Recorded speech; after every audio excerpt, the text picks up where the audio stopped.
Sure.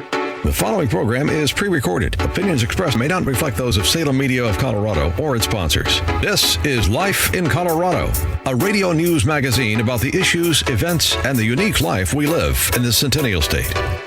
Welcome to Life in Colorado. My name is Jim Nichols. Thanks for being here.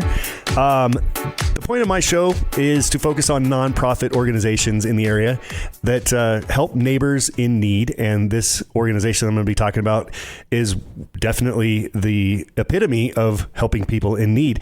They see a need in the community and they do their best to fill it. My guest today is Jake Dresden. He's the Metro Denver director at A Little Help. Jake, welcome to the show. It's been a few years, but welcome back. How are you? I'm fine, Jim. Thanks for having me again. Yes, sir. It's good to be back after several years. Yeah. Sorry it took so long, but we are back. So tell the listeners and myself a little bit about you, who you are, where you came from, kind of your background in nonprofits and that kind of stuff. Sure. Yeah. So as Jim said, I'm the Metro Denver director at A Little Help, and I've been with the organization as a staff member for a little over 4 years now. But prior to that, I was in education and worked in a couple schools, but primarily at a school called Grayland Country Day School, independent school here in Denver. I'm originally from Philadelphia, but have been in Colorado for coming on 35 years now. So would like to think of myself as being able to maybe put a native sticker on my car. Do you have an Eagle sticker or a Bronco sticker on your car? Neither. Neither. Okay. I will be completely honest with you, Jim. I root for my hometown teams from Philadelphia first. Oh, I bet. Yeah, I would do that. If I was a transplant to Philadelphia, there's no way I would go Philadelphia over Denver. I understand that. I completely understand that. I cannot tell a lie, and I won't pander to my audience. Right. There you go. But, that's fine. Yeah, so I was in education for a long time, and the segue to A Little Help, which we'll obviously talk about in more detail, is that I was an administrator at the school I worked at, and I was always looking for service learning opportunities for my kids, because I really truly believe that if we can teach children and students to give back at an early age, it becomes part of their character, it becomes part of their routine, and it's really helpful. It's good for lots of things, self-esteem, just overall health. And so A Little Help was one of the organizations that I found that would work with kids to help older adults. And so I've been a volunteer with the organization for over a decade with my wife and kids, as well as the students at the schools that I worked at. And so when I decided to make a career change about 4 years ago, rung up the director at the time, and he was leaving, and he decided he needed to hire some new leadership. And lo and behold, it's 2024, and I've been here for a little while. So, a little bit about myself. Married, got a couple kids, and just working my way through life like all of us. That's what you got to do. Married, couple kids. Yeah, I've been married for 29 years in this month, actually, coming up on this next Monday. And 3 kids, 3 grandkids. Life is good. Life is good. Also, and one of the reasons why I got in touch with you and A Little Help is because it hits close to home with me. My mom she just turned 73. She's alone. She's on the Western Slope, so I can't get over there as much as I'd like to. So, she's a little far from Grand Junction, so your Grand Junction organization over there doesn't really get that far into Paonia. But I know there's other organizations around the Delta County that do that. But this hits home for me.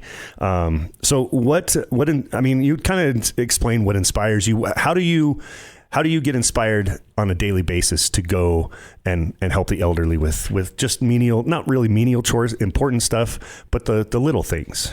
How do I get inspired? Well, I think that whenever I need some motivation to kind of keep going and do what we do, which is, as you mentioned, helping older adults by connecting them with volunteers.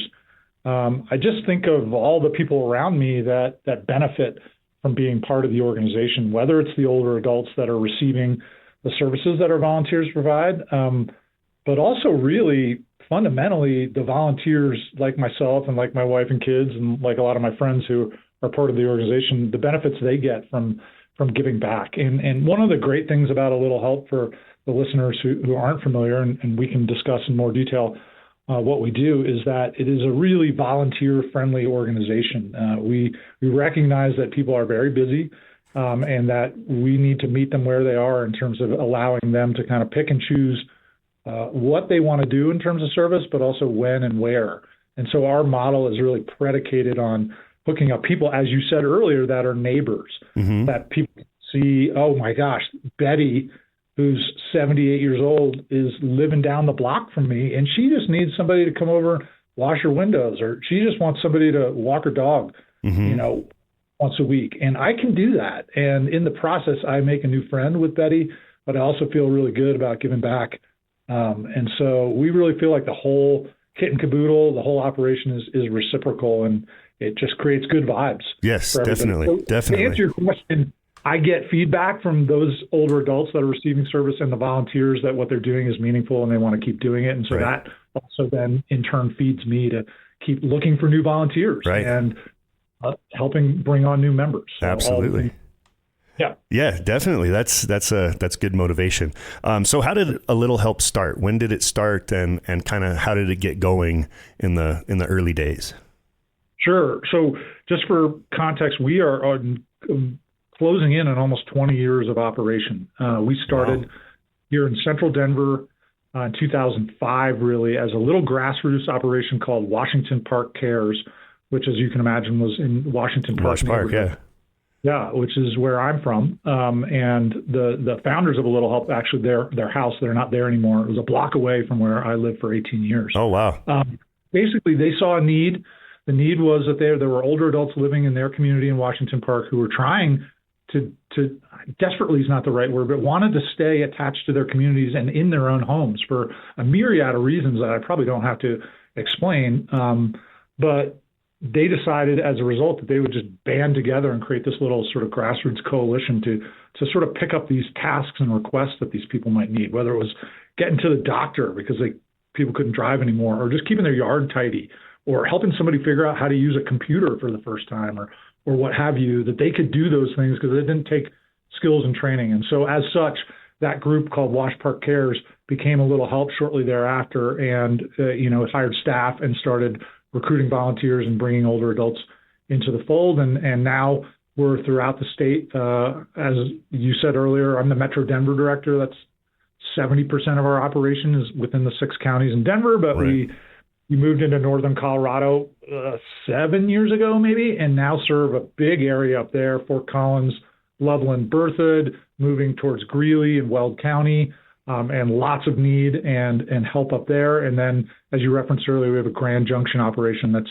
pretty young, about 2.5 years old. So, and we've been to other places in the state and incubated A Little Help. Right. Smaller versions. Yeah. Gone off. Sorry about the alliteration there. No, you're good. Gone off on their own and kind of done their own thing.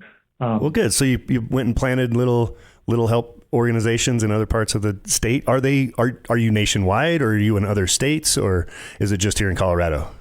Little Help, our organization, which I'm a part of, is just in Colorado. Okay. However, there are other organizations like ours, and they're called villages. And a village is an operation where volunteers get together to help older adults. And so for those listeners out there that may not be in state, but they're listening and saying, wow, this is a cool concept. If you Google Village to Village Network, you will then see basically a list or an interactive map where you could punch your zip code in and see other organizations that do similar things to what we do. Very cool. And then look them up and look at their website and see if it's worthwhile getting involved, either as a recipient of service or as a provider of service. A lot of those organizations are really small is not the right word, but very laser focused on one type of thing, whether it's just connection or transportation or what have you. A Little Help is the biggest in the country. So lots of people come to us and say, hey, how do you do this or that or this program? And so we're constantly kind of consulting and giving advice to other folks. Yeah. Cool. So you incentivize other small cities, small towns, neighborhoods to get involved and help out their community. That's cool. I mean, anyone could start this. It's just there are lots of little things that we've learned over time that could be helpful for people in terms of how kind of set it up so the system perpetuates itself. Yeah, very cool. I'm talking with my special guest, Jake Dresden. He's the Metro Denver director at A Little Help, a cool little organization that does exactly what it says. You're not going in and plumbing a water heater or anything like that. You're going to leave that up to the professionals. But if somebody needs their lawn weeded or windows washed, like you said, or maybe cleaning out the gutter, stuff that these older individuals really shouldn't be doing, but it's difficult for them now, and that's pretty cool. That's a good thing. We got to take care of our older generation. So yes. Yeah. So let's talk about some of the cool programs you have coming up. You have summer picnics. That's actually, let's talk about this one. Ditch the Desk. Is that something that pretty much any business can get involved with? Yeah, so Ditch the Desk is a branded program that we came up with a couple of years to do exactly that for groups that want to get out of their offices or spaces and kind of mix it up a little bit and have an opportunity to serve with our organization. We have a handful of programs, the most popular one being yard work, where corporate groups or faith-based groups or schools or just clubs will reach out to us and say, hey, corporate group, for example, you will call and say, we have a day of service on our calendar where we all take off from the office and go volunteer. Can you work with us? We've got. And you say, absolutely. Yeah, we say absolutely. And then they tell us the nice thing is they get to choose the day and time and the kind of location they want to work. And then we kind of concierge the program for them and, do all the sort of communication and legwork and then send them off to go work with their colleagues or whoever they're working with. And a lot of times they'll then go out to lunch or go to happy hour afterwards. And it's a great way to bond with your group, but also work with our group. And so we feel like it's a win-win-win. Yeah. There's lots of things being made and good work being done when, many hands make light work. And so when you got a group of 5 and you go out to a house and you work for 2 hours, you can really help one of our older adults and save them a ton of money. Oh, yeah. That they would otherwise have to pay for landscaping service or gutter cleaner or this, that, or the other. So we do that. We have a program called Kindness Kits, too, for people that don't necessarily want to get their hands dirty, where people make goodie bags and go out and deliver them with, handwritten notes and deliver stuff like the Easter Bunny and drop it off and make a connection that way. And we do garage cleanouts. And Ditch the Desk is just a way to get a group together as opposed to what we do primarily, which is individual to individual.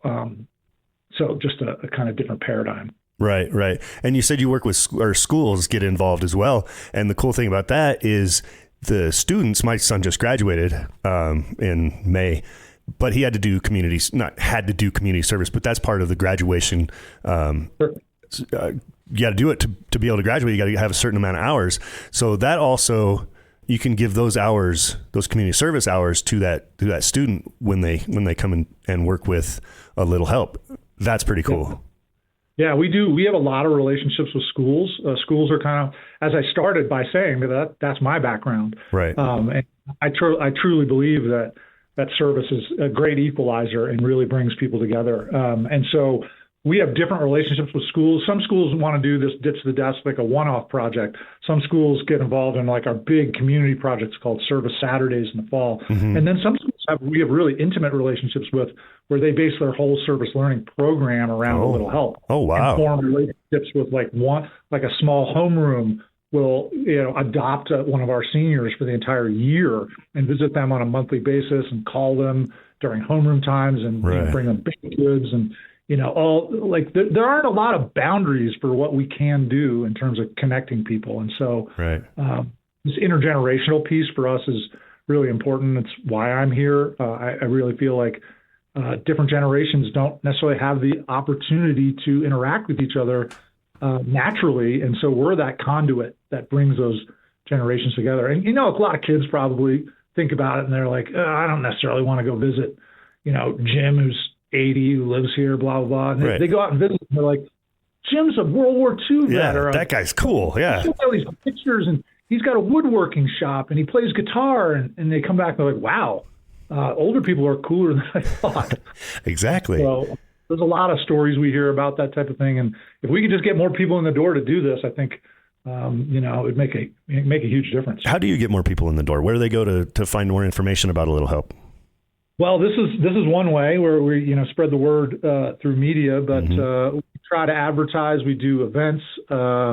We do outreach to directly to organizations, but it's not easy. We're a nonprofit. We don't have a huge budget. We've got about a staff of 15. Everybody wears a lot of different hats to kind of work with all the different constituencies in our community, but those are kind of the main channels. So, and we rely a lot on word of mouth because a lot of people that do this are passionate about it. So we ask to kind of spread the word. So if people are out there and they hear about it, the best way to find out about us is check out the website. And it's very easy to sign up as a volunteer. You fill out a application. It takes 5 or 10 minutes. You get a background check, and then you're good to go. And you have access to look and browse opportunities and pick the ones you want and leave the ones that you either don't want or can't do for whatever reason. We have volunteers we have our super uber volunteers that do, 1 or 2 requests a week. Maybe they're recently retired or whatever. Yeah. And then we have people that do 1 or 2 things a year, and, we're okay with that. Whatever you can give is all right for us. Yeah. Yeah. Beggars can't be choosers, right? Exactly. Yeah, give what you can. Take what you can get. Exactly. So let's talk about some more fun stuff. The picnic, the summer picnics. You have 4 of looks like 5 of those scheduled across, northern Colorado into Denver and then on the western slope. Talk about what happened to these picnics and how we can get involved. Is it open to the public? Do you have to sign up? What happens at these picnics? Burgers and dogs? Yes, bring dogs. So the picnics are just one of kind of a series of events that we do that are basically social events because in addition to just doing these tasks, our purpose is to bring people together. Connection is at the root of what we do. So a lot of the tasks, there's connection built in, whether it's giving a ride or helping somebody with their computer or doing yard work. People form a connection there. But then we want to bring larger groups together, whether it's like a big community event, like a picnic or what I mentioned, Service Saturday. We have volunteer happy hours and coffee chats once a month. We have virtual seminars that we hold for members and volunteers. Those are just opportunities to get people together and kind of shine a light on aging. So to answer your question specifically with this picnic, in Denver that I'm running up, we have a picnic at Observatory Park. I believe the date is the July 24th. It's in the late afternoon. And if people are interested in coming and want to kind of see our community, they can hop on our website and find that link, and then they just RSVP. They don't have to be an older adult member or volunteer. They can come check it out. We'll have food, we'll have drink, we'll have cornhole, some music, that type of thing. Very cool. Super easy. I just pulled it up. It says register now. And it's really simple. Northern Colorado is actually doing a little bit differently. They're doing them as daytime picnics. We're doing them kind of as early evening so we can make sure people can go after work if need be. Yeah, that's a good idea. We're just piloting a couple different programs to see what gets the best turnout. So yeah, absolutely. That's good stuff. So I'm talking with special guest Jake Dresden. He's the Metro Denver director at A Little Help, cool little organization that helps the elderly in our communities and basically all volunteer based. How many people do you help on a weekly basis, and how many volunteers do you need to help all those people on a weekly basis? Well, to answer your last question first, a lot. So I hope that people that are listening here will consider becoming a volunteer. And just to reiterate, zero obligation. We don't badger you. We don't assign you an older adult. You kind of pick and choose by browsing the list of requests. At any given time throughout the state, we probably have 100 open requests. So there's always something for someone, and the requests are different in nature and different in location. So you kind of decide what you want to do. We've got about 3,000 active volunteers in our network throughout the state. Those are people that have access that can pick up those requests that I just mentioned. And we've got about 2,000 older adults. But our calculus, Jim, tells us that to really sort of serve all these people properly, we kind of want 2-to-1 volunteers to older adults. So our goal would be to bring on about 1,000 new volunteers this year to kind of help. We mentioned the Ditch the Desk program earlier. If a company wants to come out and they have 20 employees, those employees don't all have to fill out that application for that sort of half-day project. They just fill out a simple digital registration like you were just looking at for the picnic. Right. The goal is to turn them over to become those individual regular volunteers that we call helpers. So yeah, they like it so much, they enjoy it. Yeah. Yeah, the point is we want more people to come into the organization. And some people might say, whoa, you serve 2,000 older adults. That's impressive. And we feel like it is, but we'd love to add a 0 on there and serve 20,000 older adults. I mean, AARP says that 10,000 people turn 65 every day in this country. Yeah. And so there are a lot of older adults living in our communities, and the more volunteers we have, the better chance we have of making those connections and serving them. So we do about 10,000 total services a year. Okay. So at any given day, there's people going out, in multiple locations doing all those things I mentioned, driving people to doctor's appointments, doing yard work, taking people to get groceries, helping them with their tech, dog walking, in the winter snow shoveling, or just making a call or a visit to someone who needs a little connections. Yeah, just stop by and say, hey, do you need anything done today? Can I help with anything? Is there anything that just came up that you haven't reported yet? Let me do it.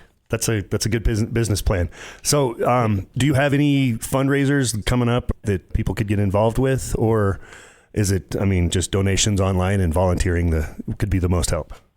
Yeah, so that's a great question. We actually just had in Denver, we had our annual sort of big fundraiser, which we call the Big Bash, which is typically late spring. We had it in May here in central Denver.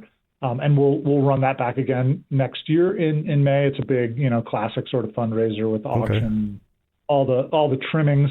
But for those in northern Colorado, in Grand Junction, we have some stuff coming up in the fall. We have a pickleball tournament in Grand Junction. Oh, that'd be cool. We have big sort of more watered down is not the right word for it, but a big sort of fundraiser in northern Colorado with a big band. And I don't have the dates on me right now, but you can easily find those on our website. Yep. And then to answer your question, in terms of supporting us, we'd love for people to volunteer, but if you're not in a position to volunteer, but you like what we do, donations, obviously, as a nonprofit, are welcomed, accepted, and you can do that through our website. You can also do that through Colorado Gives, which people are probably, hopefully familiar with, which is kind of the online platform for donations. Yeah. A lot of the nonprofits. We have Colorado Gives Day, which is typically in December, but that platform runs all year round. So if you were to go there and you're familiar with that, you could just type in a little help and donate through there. And I like that platform just because it kind of tracks your donations year to year. You can kind of see what you've done historically. Yeah, that's very good stuff. Jake Dresden, thank you for being my guest. Was there anything else that we missed that you wanted to cover that is important to get out there? No, and I don't know if people find this hokey, but I think, my personal story with a little help and my family, I referenced my wife and daughters earlier, is that we started volunteering and we, in Washington Park, we met these 3 ladies that were in their late 90s that were all part of a little help, that were friends with each other, that had gone to elementary school and middle school and high school together, that had outlasted their husbands, had great grandkids, and they stayed in their homes until they passed away. And one of them made it to 102. Wow. And the other 2, 89. And we became really close friends with them. And it got to the point where we didn't really even view it as a little help. It was just a little help was the vehicle for us to meet these older ladies who were really cool, interesting people who had led rich lives, who had families. That's why I think a little help is powerful, is because it would be hard to do that otherwise for a family like mine to just meet these people in our neighborhood that weren't on our block per se, but were close by, that had lots of wisdom to share with us and just became kind of de facto part of our family. We'd go over and have donuts with them on a Saturday morning, trim their bushes or play with their dogs or do whatever. And it was really worthwhile for us and rich. So if you want that kind of experience, consider joining our community. AlittleHelp.org is where you'll find all that information. Go donate, go volunteer, sign up. If you're elderly, what's the age, not age cutoff, but what is the typical age range? Oh, that's a good question. We're not incredibly strict on this. We're primarily 55 and above. Okay.